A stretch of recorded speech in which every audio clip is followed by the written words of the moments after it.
I'm going to now, instead of continuing on with the exporter, I just want to complete the futures contracts, because I think in your position on the day of the exam, it's better to keep the futures fresh and get it all out of the way rather. And I'm going to follow the flow of the A, B, and C question in the exam.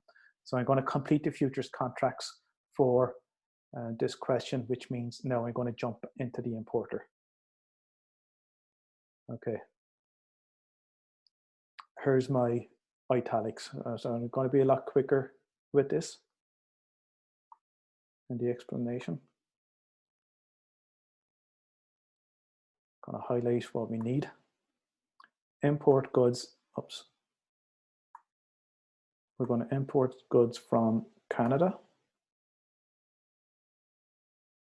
Imported goods to the value of $800,000. And we're receiving 2 months credit. Here's your spot. If that was a bid or ask, what would you go with? You're going to go with the bid rate, okay? Because we already used the ask for the exporter. Importer will always use the bid rate, okay? Now we're going to have to decide with the futures contracts whether we're going to go with a June or September contract. Which one should we go with? June will do the job, huh? Yeah, and if you choose September, that'll do the job as well. I'm going to go with June. Okay, because it's now, usually contracts expire the 3rd Friday of the month, and it's still going to cover that the 9th of June. So I'm going to go with the June contract. If you choose September contracts, you go with that as well. All right. Also, we have below here, and I'll just highlight it so we won't have to jump back in. We're told that the spot price ends up to be $1.3654 in 2 months' time. Okay, so during the, right, so that's what's happening in the future. We're going to be told that. And we're also told that the futures price is, that was the foreign, the futures price for this one is going to end up changing to 1.3561, and we'll see those numbers again. So when we see the cash market and the futures market, we're going to see this being the actual in the spot market and this being our closing position of the futures contract. Okay. Again, we were told the contract sizes are $125,000. So using all that information, we want to establish whether we're going to be buying or selling futures contracts.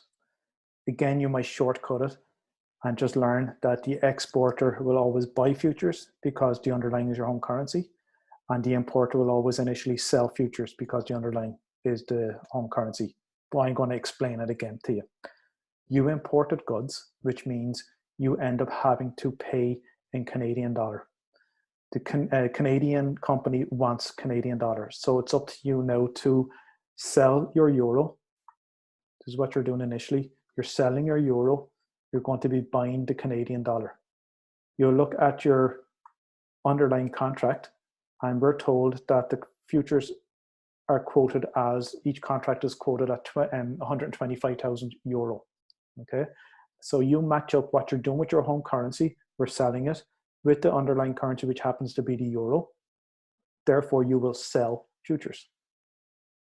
Okay, it's as simple as that. You're selling the euro, contract sizes are in euro, therefore you sell. And we already established that we're selling June futures. Okay, so that gets us going. We just now have to establish how many contracts we need. We are told that the invoice is $800,000. I have it here as $0.8 million. Do you know if this, what I'm highlighting here, is this your spot price or your futures price? That's your futures because you're dealing with the futures market, all right? So you will get that where we have the June futures contracts that we saw earlier on in the question. So we're just dividing that into your 800,000, get the euro equivalent. There's your contract size, euro divided by euro. We're left with the 4.64. We, in this case, I'm going to round up to 5 contracts, okay? Here we see the spot and the futures market again. You set up your target. What would I end up paying if I was to pay for the goods today? I'm using the current spot price of 1.3822. Again, just to show you where that's coming from, 1.3822, there it is, the spot price. If I was to pay this, like lead the payment, I would end up paying 578,000. I don't do it. Let's fast forward. What would it be if on the 9th of June, what would it be based on the spot price? Again, you have your 0.8. You can use your inverted comma here rather than repeating all this. This is your exchange rate now. I ended up paying more. So therefore, I have a loss of 7,000 or a paper loss. I'm glad that I actually hedged in the futures market because I'm going to offset that loss with a gain.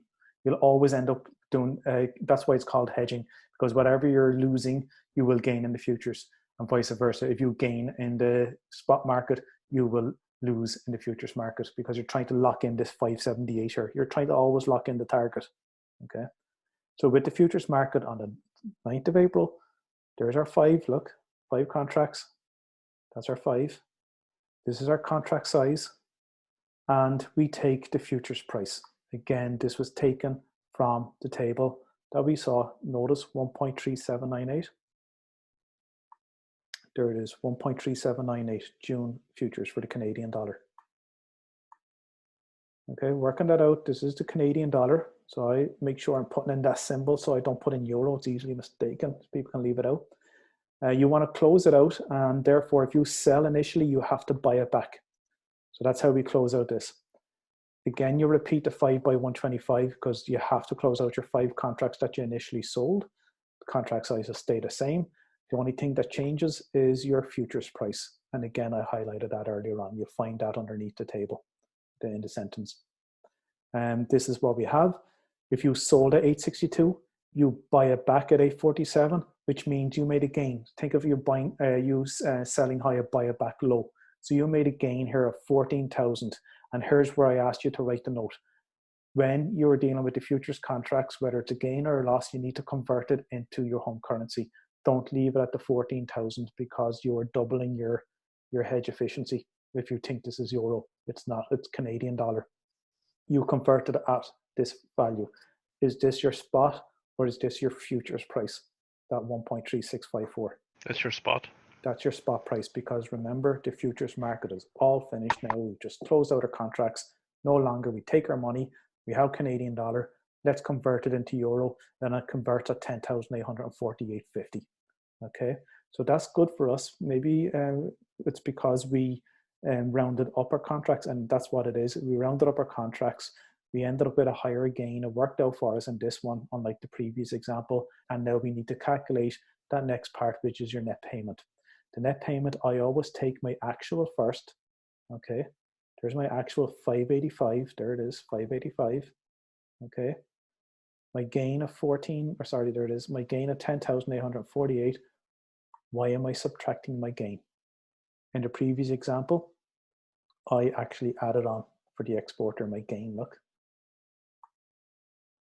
Why am I subtracting it for the importer? Because you think that it should be an addition. You'll be paying less euros. Yeah, so think about it, right? And you said it there, you're paying. Okay, so you're an importer. You have to pay for the goods. You're paying 585. This is what you actually have to pay, 585. But you made money in the futures market of about 11,000, and you can reduce that and offset what you have to pay. So this is really the negative number. This is the minus because you're the one that's paying this, and you just offset that with a gain. So your payment is actually 575, and look how close this is, and even better than the target. So we even beat the target by about 3.5 grand. Okay, so I'm just going to change those back. But you can make sense to do it the other way, minus 585 like a payment plus your gain if you want to look at it that way. Maybe I could do that in the future. Okay, so that's your 575, and we want to identify your hedge efficiency. It's your gain over your loss, which is 152%.